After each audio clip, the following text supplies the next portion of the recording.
would recommend this course to everybody. I think it's good for new agents like myself.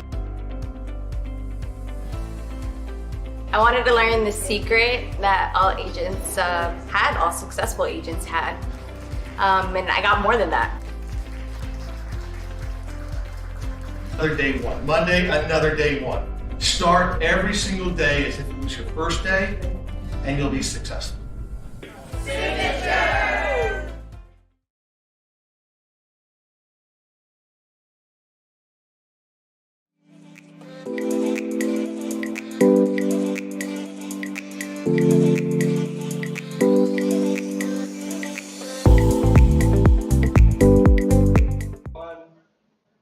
Good morning, signature agents, and welcome to our weekly Tuesday office meeting. If you weren't here for breakfast, we had egg burritos from Rachel's Kitchen. You really missed out by not being here. So a couple of quick announcements I want to tell you about. Number one, the marketing packages that were presented on the video last Tuesday, they're now available to be rolled out. So just go on the app, request a package, request whatever you want. They're now available. The other thing is, if you have a luxury listing, at the moment we're doing free video tours to promote your luxury listing. So if you're interested in taking advantage of this, just contact our marketing department. Excuse me. First of all, any wants and needs? Anybody have a house they need to sell? Chris. I have 2 pieces of land out in the north. This is I don't think why don't you come up here? I don't think anybody can hear you. They can hear me. The microphone's right there. Oh, no. If you have a listing open. Yeah, come up here. Don't be shy. So I have this great listing. Can you hear me, Devin? I just want to make sure. Okay, good. Yeah, Ellie, you're good. I have this great lot listing right across from Gilcrease Orchard, half acre. It has all the utilities except for sewer, but we're under 400 feet, so you can get your own sewer line put in pretty easily. It's not a big problem, and so they're listed at 250, and I have 2 of them. So if you have like family members that want to be close to each other, it's perfect. And the best part is once they do that, about a year from now, they'll want to sell it and move. So it'll be great. 250. Anybody else have a listing they want to push? I know Roya does. She's standing up. Come on up, Roya. Okay, so we have a parcel on Boulder Highway and Whitney, and it's about 14,000 square feet. It's just a parcel, but it's C2, so you can put commercial property on there, and it's listed for $620. So that's what I'm going to push today. So. Nancy.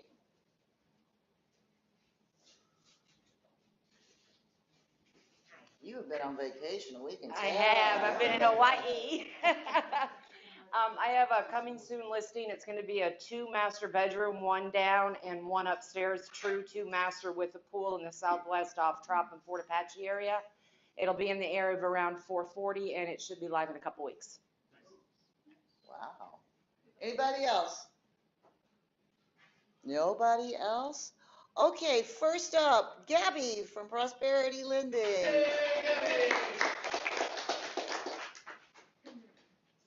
Good morning. Good morning. So today I just wanted to talk to you guys about a new down payment assistance program. You guys might be familiar with it. It's the WISH program. We're technically not approved yet, but we should be probably within the next 30 days or so. So just some of the highlights with the WISH program is they give you up to $29,000 for down payment assistance. This is going to go towards your down payment. It can go towards your closing cost. It can go towards a principal reduction, or it can also go to buy down your rate.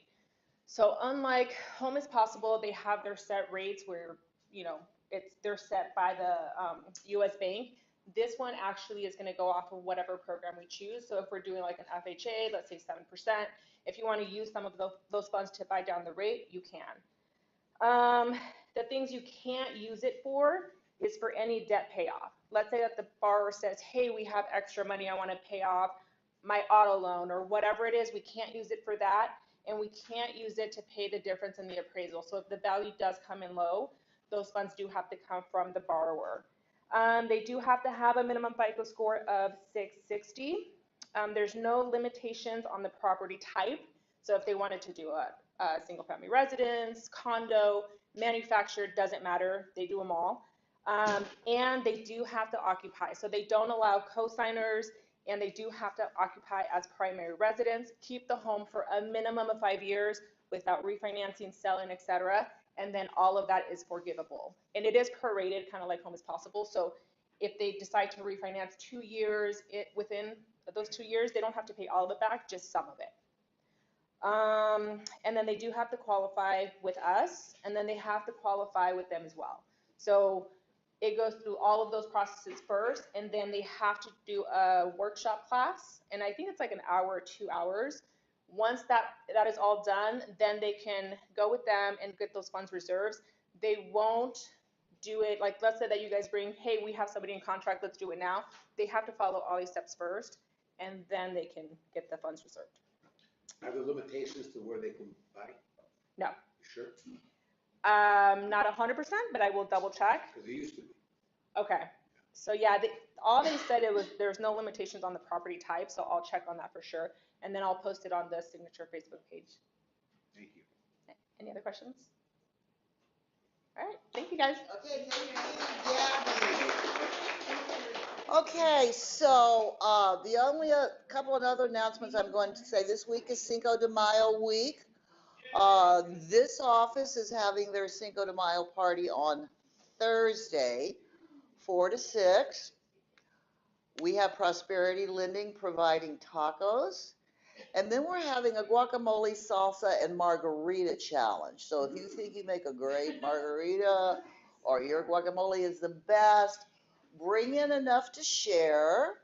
We have a panel of distinguished judges. We actually have really nice prizes for the winner of each of those categories. So it'll be 4 to 6. And then on Friday, Green Valley 4 to 6 is having their Cinco de Mayo party. Is there anything you want to say, Roya? I do. Okay. Nobody can hear you back there. Okay. So we are having our potluck Cinco de Mayo 4 to 6 on Friday. So bring your favorite dish. We do have we have lots of I don't know, margaritas and sangria and stuff like that too. So we do have a lot of different things there, but we would like you to come attend, RSVP, make sure for either one of us. We definitely need to just have a head count because we are having it sponsored. Ours is being sponsored by Tiitle. So please make sure that you're attending. It's for everybody, not just Green Valley. So please come if you'd like to. And I was going to be really mean this morning and give everybody a lecture about what does RSVP mean and why do we ask for it? But I'm just going to tell you, we have people bringing in food, and we don't want food for 5 if 50 people are going to show up. Conversely, it's not fair to the people bringing in the food to bring food for 50 and 5 people show up. What does RSVP stand for? Respondez-vous, s'il vous plaît. Woohoo! All right. So RSVP, you can either email Monica at Green Valley. There's a sign-up sheet on the front desk at Green Valley. You can email Kyla here at Spanish Ridge, or you can sign up at the front desk. And everybody is welcome to come. So if you want to go to a party Thursday night and Friday night, have at it. Why not? Okay, so want to welcome John Sanders, who's here from Chicago Title, sitting in the back, hiding out. And then we have a whole slew of people here from Title, which I'll let Ashley introduce those in a minute. But I just want to let you know for your planning purposes, there's a whole group, most of your management staff, who are leaving town Saturday morning. We're going to DC for the NAR mid-year legislative conference. We leave Saturday morning, early. And we come back late Thursday. So if you need a question answered or you have a situation, we're going to be in meetings all day. but we will return phone calls, answer texts on breaks. But if you need immediate help, you can call Andrew Lunsford, you can call Roya, or you can call Angela. I'm here. You're not going? No. You're on the board and you're not going? No. Call Chris. Everybody call Chris. Okay, so just so you know, that's where we'll be. We've not abandoned you. We will return late Thursday night. Okay, so we had a lunch and learn several weeks ago on preliminary title report, which was not very well attended. But I'm telling you, you need to know and you need to read the preliminary title report because there are a lot of issues that your seller might not tell the listing agent. The listing agent may not convey to you, but you can find them out on the preliminary title report. I will tell you personally, a couple of years ago, I sold my son's house. I hadn't received the preliminary title report yet. I had it listed, had an offer on it. It was an escrow. The escrow officer called me and she said, so I'm calling you because I know you're the agent and I know you're the mom.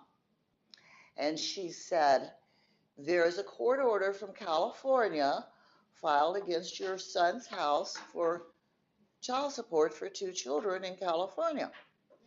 I went, what? I said, first of all, my son's not married. He's never been married, which probably doesn't mean anything. To my knowledge, he's never dated a girl from California. And I said, but I will tell you this. If he had 2 of my grandchildren living in California and I didn't know they existed, I would be selling that property as part of his estate. Well, it wasn't, and she laughed and said, all right, we'll get it cleared up. And it was not him. But if it had been true, depending on how much he owed in child support and how long it took to get through the California court system, we might not have been able to close. But here is the biggest issue I'm seeing.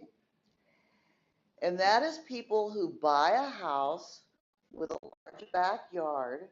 They start drawing up their plans for a pool, their beautiful dream pool, and no one has told them, gee, the owner of the property received money from Southern Nevada Water Authority to have all the grass taken out, and you can't put in a water feature.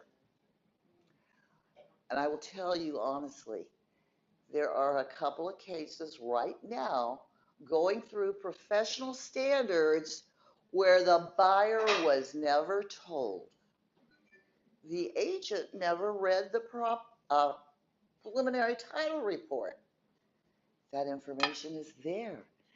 You could have passed it on to your buyer. That's why you have 5 days to review it.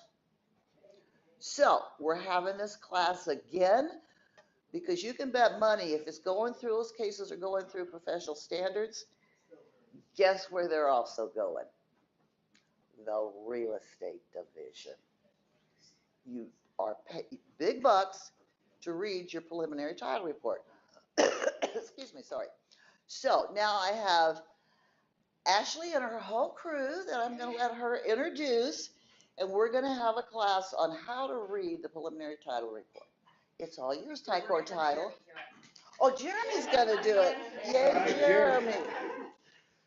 Morning, everybody. I'm not Ashley. My name is Jeremy Wallace. I work with Tiitle Title. I brought my team with me today. My coworkers, Laura Walters and Ashley Hunter, and we're here to talk to you today a little bit about prelims. But before that, we want to talk about, I met most of you already, but we want to talk a little bit about how we can help you to develop your business. There are a number of resources that we have, 35-ish in fact, that will help you to build your business depending on what your business approach is. And we'd love to have the opportunity to sit down and talk with you about how we can help. But we're not here for that. I want to introduce you to my fabulous escrow officer, Stacy Griffith. For those of you who have not met or worked with her, she is fantastic at what she does, and she's going to talk to you a little bit today about prelims. So without further ado, Stacy. Thanks for having me, guys. All right. So I am an escrow officer with Tiitle. Obviously, at escrow, we have many roles. They change throughout the day and the client. But today we're going to talk to you guys about the title insurance piece of our job. So when we think title insurance, we're looking at back history of property, right? We're issuing a title policy, an insurance policy to our buyer saying, hey, we've checked the property, you're taking ownership free of a prior seller, prior owners, liens, judgments, spouses, anyone else's interest, okay? So how we do that is we have a team that searches the chain of title and they produce a title report to us that says, hey, here's items that are going to affect ownership of the property or are going to follow the property and are recorded so that the new buyer has knowledge of what's on there. So the title report comes over, and I'm gonna move this over here by me. Like Janet said, we want everybody to kind of understand how to look at it and what a red flag is and what is just going to kind of stay on the property. We are always available. Reach out. We're your best asset when it comes to a customer question regarding it. You don't want to put yourself in that position, but you want to have enough knowledge that, you know, when they come to you, you can go, oh, that's, you know, the conservation easement. It was disclosed on the SRPD. Here's the information.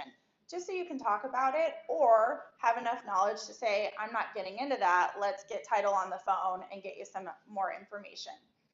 The really cool thing about our report, it has a live look feature.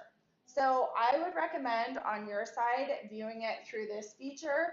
When we get kind of into the meat of the report, I'm going to go through the actual report. But this live look feature breaks down the title report in a very simplified way. So it's going to tell you the vesting. This is the current owners, okay? Ryan and Sarah. So say you're the listing agent and you went and you signed your listing agreement and everything with Ryan and he never mentioned Sarah. You open this up, we got a problem. Where's Sarah? Okay? And it happens. I have one right now that is in that same situation. Property address, and then the plant date. Do you guys know what that is? You are never going to have a title report that is current to today. We can only publish what the plant is publishing to us. So based on volume at the recorder's office, only certain recorded documents are available to us. So that's where your plant date comes in, okay? And then the policy we're issuing, the property type. But these are the exceptions on the title report broken down for you in a very readable way, okay? So we have items that are always going to follow a property. Taxes, CC&Rs, mineral rights, utility easements, okay? Those aren't gonna come off. Those are gonna transfer owner to owner. So when you look at this, the exceptions that are here, that are, I don't know, is that like a yellow or a gray color? That is all typically going to follow the property. These are telling you, hey, they're there, they're on there, nothing to alert you. There's a caveat to that, which I'll explain in a minute. And then you are going to have this red, which draws your attention. Hey, take a look at these items. These are going to affect ownership. These need to be addressed. So if you opened up one of those and it was a tax lien, you may say, hold on, buyer, let's not pay for an inspection. Let's make sure we can, you know, work on these items. Or if there's something else that alerted you, you may be able to save your buyer from taking their time for an inspection, paying the money out right up front and going, hey, let's look at this situation a little bit closer and then we'll move forward. I have a question for you. Yes, sir. By the time we open escrow, how quickly do we get this? It's based on volume and property. So right now we're turning them around 24 to 48 hours. If it's not like a lot block home and there's a little bit more searching to do, or say it's a property that was insured within 3 years, you might have it within 24 hours or same day. If it hasn't been searched for a while or there's like Sandy Valley land. Sometimes that takes a little bit longer. I know Chris is probably really interested in that. Every time I'm here, he's talking about a land deal he has. So it really just depends. But most of the time, 48 hours we're looking at. As volume increases, it could take a little bit longer. But if you're worried about something, you know, just say the word and tell me, and we can always try to get title to rush it. So you have your red items, and then your yellow are items that are going to need to be addressed, but they're not a potential problem. Okay, so a deed of trust, that's normal as long as it's our existing owner's deed of trust, right? We know that we're going to pay that off through the close of escrow. So when you click on these, they open up for you and you can read more about them. This one has, this effect of a deed is an old quiet title judgment, and it's not a problem. It's just alerting you that there was quiet title for a plat map issue in like 1989. So not a big deal, but that could be maybe a recent quiet title 30 days ago that you go, even though quiet title was granted, does Tidecore as the insurer are they going to pass on this right away? So always look at the red, and then your CC&Rs are here. This is that caveat that I spoke about. So we have terms, which is your conservation easement, okay, that Janet spoke about earlier. So say the seller had no idea they had a conservation easement, which it happens. Innocently, it will happen. Maybe they bought the property and it was never disclosed to them. They didn't understand what they were doing when they sold part of the property back. But we do see these a lot. You can always click on these blue highlighted links, and it will take you to the actual recorded document. So say this comes out, and before there's an issue, you have the opportunity to look at the map and the grid as to where that conservation easement is recorded. So you might be able to look at that and go, oh, it's the RV parking, not a big deal. Oh, it's, you know, the front yard, not a big deal. And you have the opportunity to kind of combat an issue prior to it becoming an issue. So do you guys, everybody know what the conservation easement actually is? Okay. And you can remove them. It's very simple. It can be paid through escrow. Whomever wants to pay it, it could be negotiated. So if you have, you know, a seller that has that on there and your buyer wants it removed because they're going to put in a pool, it is just you're selling it back at a percentage per square foot. And then we'll pay it through escrow and make sure it's removed from the property. So they're not the end all be all. But what they do is they can create an issue down the road, you know, if you didn't catch it. It more so a client just loyalty issue or trust issue if it wasn't caught. So that's the conservation easement. But then we have deed of trust. That's just their existing mortgage that's going to be paid off. Say they had a question about it, again, you have that linked document that you can pull and review with them. Financing statement. So this one has solar panels financed. You see that the secured party is Tesla. Maybe you didn't know it had solar, or whatever it be, they didn't know who the lien holder was. You can pull a copy of the UCC on the property. Okay, and then we know that we got to work through the solar. This community interest is just basically telling us you have two unmarried people, or either of them married, okay? Because it could be father, daughter, it could be brother, sister, so we need to address spousal interest of each of the parties because we are ensuring the new purchaser that there's no other interest in the property. And then when we issue title insurance, guys, we have a standard policy and a homeowner's policy. The homeowner's has a little bit more coverage. It is issued to a owner-occupied person. We won't issue it to an entity, non-owner, and most of the time it's issued on a lot block home because there is a survey requirement in some situations. This is just basically telling us, you're going to see it on every report, it's saying, hey, escrow officer, make sure you order the proper inspections to issue the proper title insurance policy. So if you look at this, just like an underwriter, everybody's used to their buyer's loan being underwritten, right? This is our underwriting requirements. That's the best way to kind of look at it. You have your buyer submit their loan application and the underwriter says, hey, here's your items that you need to provide. This is the same situation for us. We're just doing the clearing for the most part, or we're reaching out to the seller to make the items cleared. So do you guys have questions on this specifically before I look at the actual report with you? The live look feature. Did you guys know we had that?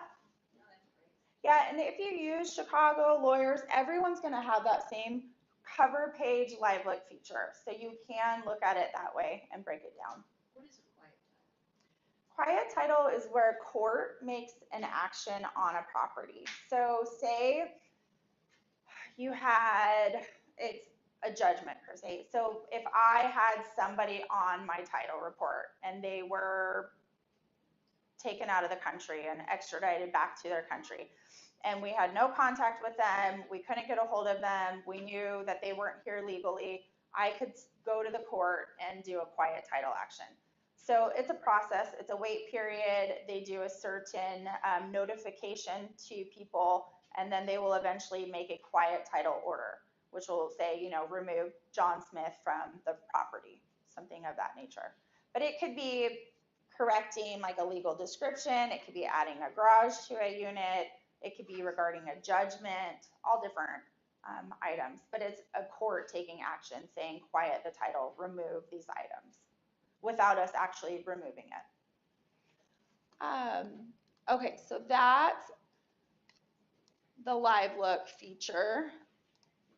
But when we look at, so again, when you open your report, remember it's just that blue bar, okay? And that's how you get to the live look. It's always a little bit hidden on there. The actual report is here, okay? So here's our vesting that we saw on the live look, our legal description, and then these are the exceptions that we saw broken down, okay?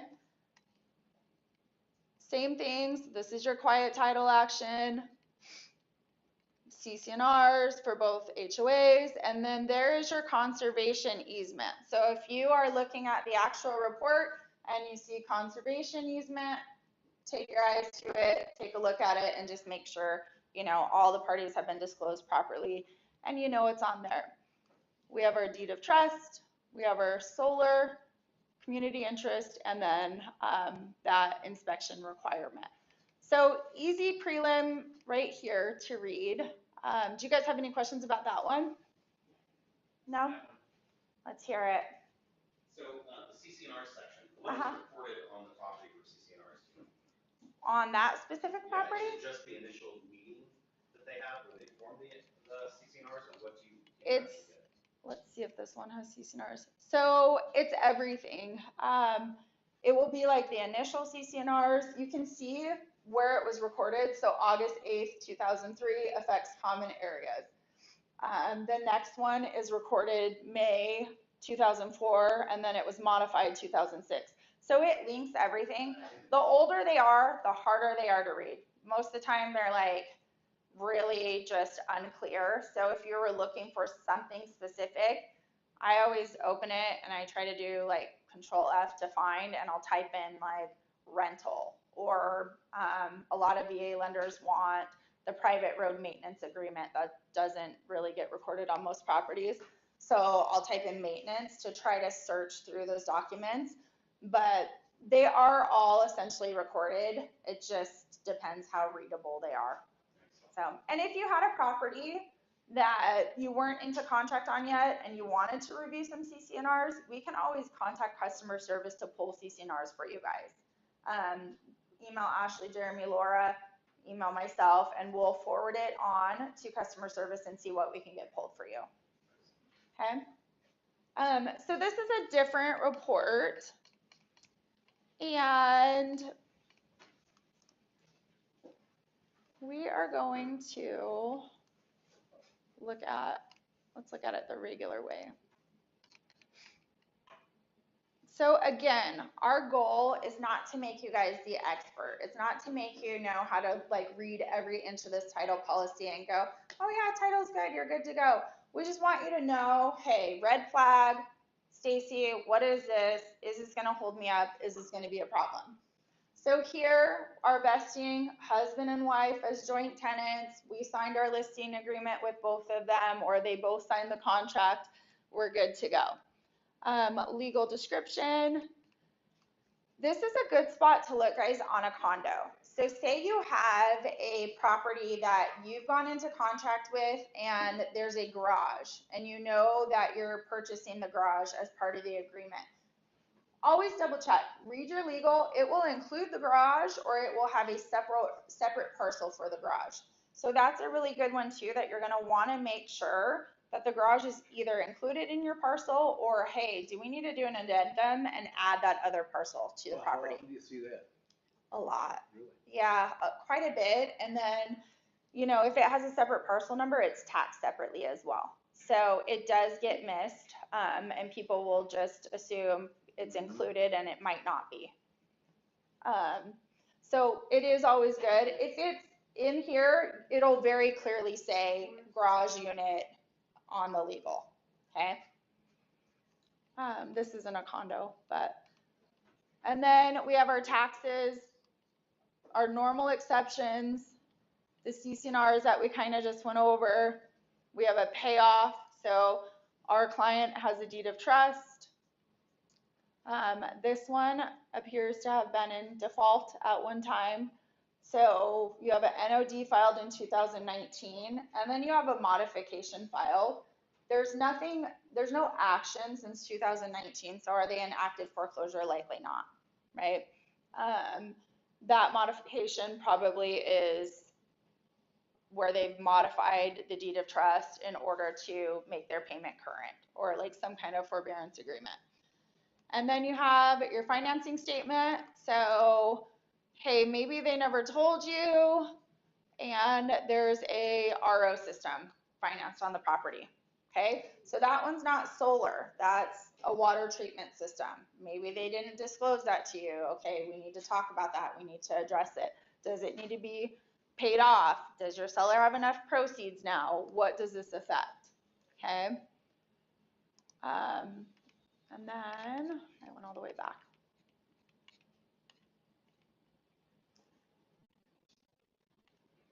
This one has a requirement for a statement of information. So whenever you see it like this, do not call your client immediately and go, oh my gosh, you have a judgment. We want to make sure it's theirs. That's why we're asking for a statement of information. We need more information to match the potential judgment to the party, okay? It doesn't mean it's theirs. A lot of times we'll see it like if your name was William Smith, you might need to supply the statement of information, and these judgments aren't going to be broken out because there are so many. So don't assume immediately, hey, you have a judgment with Discover, what happened, we're going to have to pay it. Have a more delicate conversation. There's something that's kind of showing up. Is this yours? Have you had a Discover account? That statement of information, though, should allow us to take the judgment, look at information, and either clear it, or we'll reach out to the creditor to clear it and say, hey, here's our party's details. Can you confirm this is not our party, or can we remove it? Okay, do you guys have questions on statements of information? We have, when we open up a transaction, we do try to get your client's phone number and email address, okay? The reason for that is we have a secure portal that goes out to them at opening, and it asks them upfront questions to help us process our prelim. One of those things is the items from the statement of information. So we can, if they're filling that out in the beginning, we might be able to not show that on the prelim at all. So like yesterday, I had a gal, why do you need this from me? Why are you asking for all these questions? We don't need it now. If you don't want to fill it out or you're not comfortable filling it out, we'll reach out to you the old way once the title report comes back. But it does help us process the prelim up front and kind of clear any potential issues. And then we have the inspection. So another like report that has some work on it, but not necessarily, where you're gonna go, okay, we need to hold everything. This is a big problem. It's gonna slow us down. Do you guys have questions on that report or anything you wanna see? Nope. All right, so this is another title report that we pulled. And there is backvesting. Do you guys know what backvesting is? Backvesting is where we are going to say, hey, we're only vesting this prelim through a certain ownership because there was some kind of deed transfer done outside of title or an attorney. So say I told Ashley, hey, I'm going to sign my property over to you. You can buy it, you can give me part of your winnings and we'll just do it outside of title, do it outside of escrow, okay? That opens the door to so many problems. I'm married, she doesn't know, my spouse isn't signing off. I also have tax liens. I also have a couple judgments recorded, and she's over here going, this is a great deal, Stacy. Sign the deed over, I'll go record it. Well, she just bought my property, and she's taking over all my stuff and my husband's interest in everything else, okay? So that's what we're here for. That's the whole purpose of us checking, the back history of the property. Those deeds, a lot of the times people get frustrated when we're dealing with those because they feel like, well, it's a legal document transferring the property over. It's notarized. Yes, it's not saying it's not valid. It's saying that we are not going to insure against it unless we correct or review other items, okay? So I have one right now when I talk to you guys about the vesting where there's another lady on title. Two ladies on the property together. One of them is gone. She's been like 10 other places since we've asked, but right now she's out of the country. Nobody has contact with her. And at one point she signed over a deed, basically just saying, yep, I removed my interest. Number one, the person never recorded the deed. And number two, it was done just on their own, okay? So for us to insure it, we want to know, hey, did you really sign this? Is it really, your intention to deed off the property? Is it really your signature? And so we have to do some homework on it. We want to talk to that other party, that's not on our transaction and verify. So we have one of the people on that file that is so frustrated because it's notarized. This is a legal signature, it's notarized. Why are you not passing on it? You are not taking a legal document, it's legal. And so we are a insurer, okay? And the best way to explain it is say you get 5 speeding tickets and have 2 car accidents in a year. You still have a legal driver's license, right? State Farm doesn't have to insure you. So we can make the decision not to insure certain things based on being able to review or back up that information. So backvesting is one of those things that does always kind of create an issue. Say the backvesting is like me and an ex-spouse, and he deeded off the property outside of title. Well, I have a divorce decree backing up that deed, right? We're going to pass on that. We don't have to call the ex-husband from 10 years ago and say, hey, your ex-wife is selling her property now. We need you to come in and sign a document. It really just depends. So in those scenarios, the best thing to do is reach out. Don't be scared to ask questions, or get a game plan with us on what are the best questions to ask and how we can kind of get through it without frustrating the client. And sometimes they're going to be frustrated, but let us be the bad guy.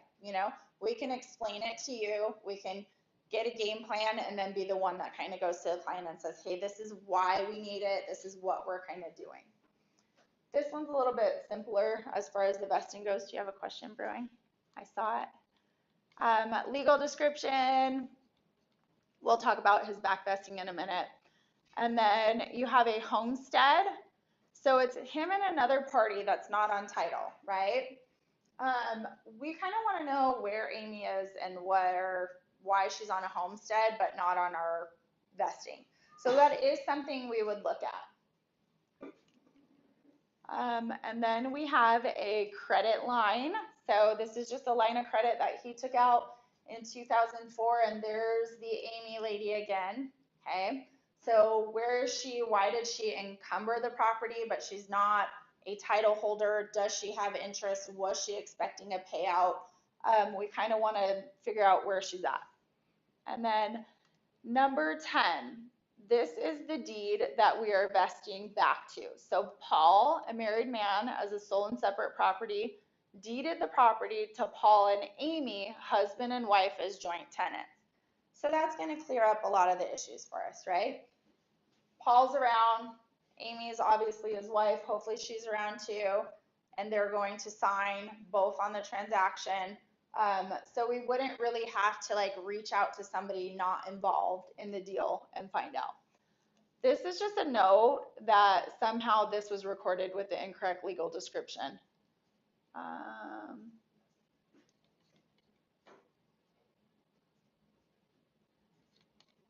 Wanted to see 16107. Yeah, so they're just noting that this is wrong and like not to re-pull that legal and use it. It doesn't affect anything. It'll all be kind of corrected through the escrow. Say there was something on here recorded that made no sense at all, and it was recorded against the wrong parcel number, that we kind of have an issue with. We're going to have to do some homework to fix that. Because things have got recorded with wrong parcels.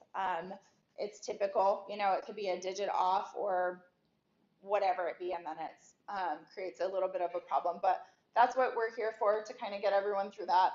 Number 11 is a deed of trust. Number 12, community interest. Well, we know Paul was married to Amy. We hope they're still married. If he says, oh, no, Amy's my ex-wife, okay, are you married now? And as silly as that seems, it happens all the time. And we do have to address spousal interest while they're owning the property. So say they took title unmarried and now they're unmarried and it's 10 years later, great, but have you been married? Because that person had community interest at one time, because we're in the state of Nevada. So that's always a tough one to address too, because you may have a gentleman or a woman that is, you know, divorced and remarried in one transaction, depending on how long they've owned the property. And we do have to reach out to those parties and make sure that there's no spousal interest. And then this one as well has that SI requirement. So there are these potential judgment matches. What we're going to do is reach out to Mr. Larson, say, hey, can you give us some more information, last 4 digits of your social, date of birth, prior addresses, and we can either clear those or we'll reach out to the lien holders and ask them to help us clear them. Okay. And then you have your inspection request. Does anybody kind of have questions or things that have come up on prelims that they want to know about? Nothing? No? Okay, so I like horror story on a file that is so important as far as our job and clearing title. We have one that they have the ownership transferred 3 times outside of title, okay? So it's gone through 3 different parties. The very first owner had a privately held deed of trust on the property. They transferred it to the second person. The second person just was an investor, short term. He probably already had the property sold to the third person. None of the parties went through title insurance, okay? So now our third person has owned the property for 10 years. They go to sell it. The first deed of trust is still remaining on that property. It was never released, okay? Now, this is a 15-year span of transactions between the 3 transfers. The very first person was no longer capacitated to have a conversation about who holds the deed of trust. There was a deceased party. There was LLCs that were out of business. and we had a $50,000 deed of trust to clear. So for us, you might look at the time that the deed of trust was recorded and go, hey, it's 20 years old and there hasn't been any kind of foreclosure action on it. You really think they owe money? We need something, because there are times where, say, the note has terms in it that would allow interest to continue to collect and create a loss to Tiitle if we closed on it.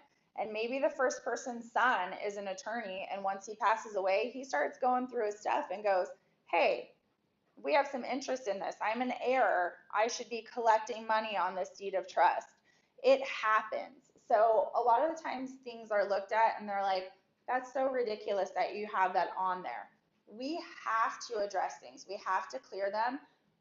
It's not all black and white. You know, we'll always work with you guys and try to get a game plan, but there are certain things that you have to just remember. We are insuring the new buyer against loss. So for us to write an insurance policy, we're going to want to have things taken care of and in place and questions answered. So as frustrating as it can be to a client, you know, we can potentially offer a solution, but we do have to get them involved in some situations to clear some of the older stuff that's on there.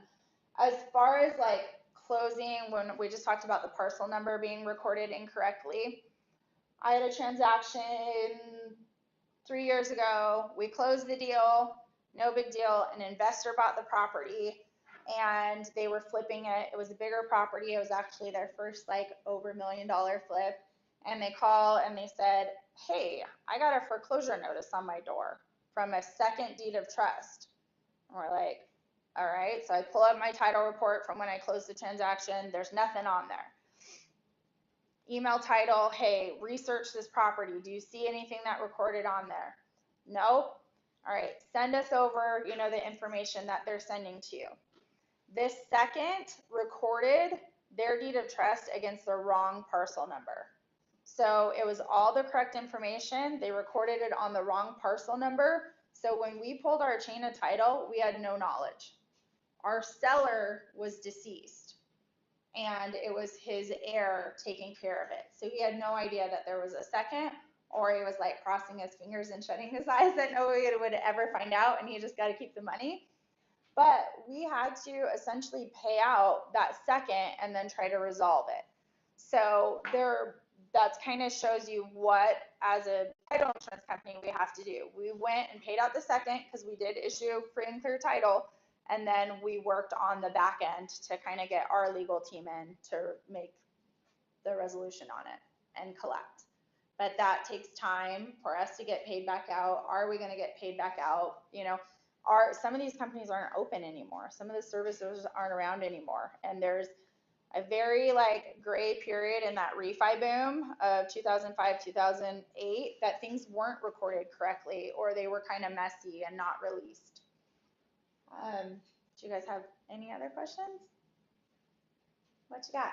What's an extended policy? At what point do we ask for it extended? We issue it on most files. So as long as it's our standard issue. So it's going to be issued and charged to the seller on most of your transactions as long as it's eligible. So if you have like a LLC buyer, they're not going to get it. Some of the properties we can't issue it on. So with that said, guys, if you have somebody that has a property and we issue a title insurance policy on it, they may have enough knowledge to say, hey, that shouldn't show. This shouldn't be here, or I don't want this on my policy.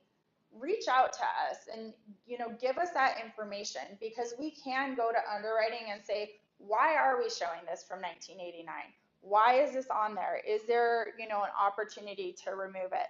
I have somebody that does a lot of Cold Creek land, and they know so much about that land. The prelim comes over and they're like, nope, this is out from this should be gone here, this happened here. And our underwriting department will remove certain exceptions based on, you know, the knowledge that they have. When we pull our prelim, it's typically, you know, a file that has already been created based on the last title report pulled. So some of it may be outdated and old and we show it and it can be removed. Or maybe somebody wants that homeowner's policy for whatever reason and it's not a lot block home. So maybe we can issue the homeowner's policy with an exception outing the coverage for the boundary lines. So there are options. You just have to kind of let us know. If you have somebody that wants specific coverage, if you have somebody that wants, you know, to deed in their trust down the road, just have those conversations with us so we can do it all the right way. Any other questions? No? You guys want more horror stories? Yeah. You can, because you're being paid big bucks to be able to read and interpret that preliminary title report for your clients. And if you can't read it and understand it, how do you think the first-time home buyer is going to figure it out? They're not. It's your job. You're being paid to do that. And I'm telling you, it's coming down the pipe through professional standards, and it's going to the division, people who are not reading their preliminary title reports. I would tell you best practice on either side. When it comes back, check the vesting. You know, are the vested people the people that signed the contract? Do we have a deceased party? Do we have a probate issue? Sometimes it's unfortunate. Somebody thinks their property's in their trust and they refied and the refinancing company never put it back in the trust and somebody's passed away. Or say it gets recorded without vesting and it's Stacy and John. Well, John passes and there's no vesting. John has interest in that property that has to go to probate because there's no vesting. So I would always look, like your hot spots, look at your vesting immediately. How's title held? Are all these parties involved? Is it back vested? And then I would look, you know, at your conservation easement, is that on there? Check your liens, so deeds of trust. Sometimes we have seconds recorded from forbearances or modifications, and people don't realize that what they signed was adding a second on their home. So double check, you know, did my seller tell me they have 2 liens? Did they tell me they have 1 lien? Do we need to dig into this more? Do they actually belong to my party? So you can look when there is a mortgage on there, it tells you who it was recorded under. You can pull a copy of it. Is that, you know, my actual party? Are they aware of it? And then really just look at that bottom portion for any kind of judgment, liened item. If there was like trash liens, they will all show on there. Those are super easy to clear, but maybe it's like a nuisance lien and the problem is still existing on the property. And so just always check that like bottom half of the report after the CC&Rs for the items that do need to be cleared. But best practice would be check your sellers as soon as the vesting comes out, because those are the things that are going to really hang you up, right? All of a sudden there's a probate issue. Do you really want your buyer, you know, you need to have an honest conversation with your buyer, because family court right now is 4 months. So now you have a buyer that is moving along, scheduling their inspection, doing this, doing that. Hey, by the way, we have to wait for family court, which is 4 months away right now. So those are the main things, just double check those items. On the sales side, if you guys have somebody that you're working with, has everybody seen one of our lien summaries? So they will kind of bail you out of a lot of the issues that could potentially arise from waiting for a prelim. It is us. You can do it on your way to your listing. If you're preparing for your listing, just send us the property address and say, hey, can you send me a lien summary? It is a very short form of what is recorded on the property. So you can go into your appointment completely prepared and say, hey, I noticed you're holding title this way. Is your husband home? No, he passed away 2 years ago. Hey, you have 2 deeds of trust. No, I don't. I only have 1. Okay, let's look into this one a little bit further. Did you know you have an HOA lien? So you can go into those appointments completely informed as far as what's on title and combat all of this like up front. hey, I noticed that you hold title this way. Property has to go to probate. You know, it will help you alleviate getting all the way into escrow and realizing you have a problem once you have a buyer in place. So those are easy. They take, what, 2 hours maybe to come back? If you have one that you're, super fast, yeah. And if you don't know how to read it, when it comes back, just ask, hey, what am I looking for? How do I prepare? And we can go over all of that with you. Like, you're going to want to gather up these items, or prepare your seller to gather up these items before the appointment, so you can set the expectation the right way. Okay. All right. Thanks for having us, guys. That was very informative, even for someone who's been around a long time. So, Lois. Yes. I gotcha. Do you want to talk about education classes? So the new May schedule has started. Tomorrow we have a CE class, so it's on Wednesdays. Remember, I don't do CE the week I have post. The schedules are on the board over there. They're online at signatureschoolnv.com, and please sign up there if you could. And then we get an email, and then we put you in the roster. But if it's going to be a classroom and you want to come, just come on over, come in. I'm okay with that.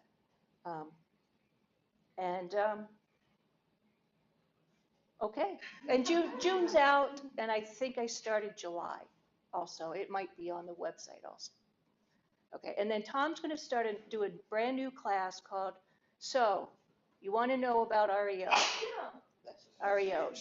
And that's going to be June 21st here in this classroom. So Tom's a brand new class, okay?